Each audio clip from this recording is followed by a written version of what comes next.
शेततळ्यात पोहण्यासाठी गेलेल्या बहीण भावांचा पाण्यात बुडून मृत्यू झाल्याची घटना समोर येत आहे। ही घटना रविवारी दुपारी घडली। श्रवण संतोष कुमार अंकलगी वय 15 व श्रावणी अंकलगी वय 10 अशी मृतांची नावे असून दोघेही सख्खे भाऊ बहीण होते।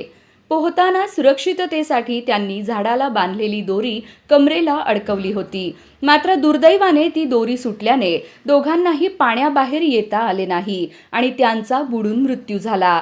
या घटनेने परिसरात हळहळ व्यक्त होत आहे। ही घटना दक्षिण सोलापूर तालुक्यातील कारकल येथे घडली। श्रवण व श्रावणी हे औज येथील रहिवासी होते। त्यांची आई उषा अंकलगी या कामानिमित्त सोलापूरला गेल्या असताना दोघेही शेतातील तळ्यात पोहण्यासाठी गेले होते। दुपारी सुमारे 1:30च्या सुमारास ही दुर्घटना घडली।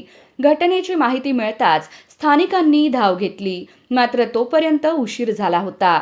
या प्रकरणी मंद्रुप पोलीस ठाण्यात नोंद करण्यात आली असून पुढील तपास सुरू आहे।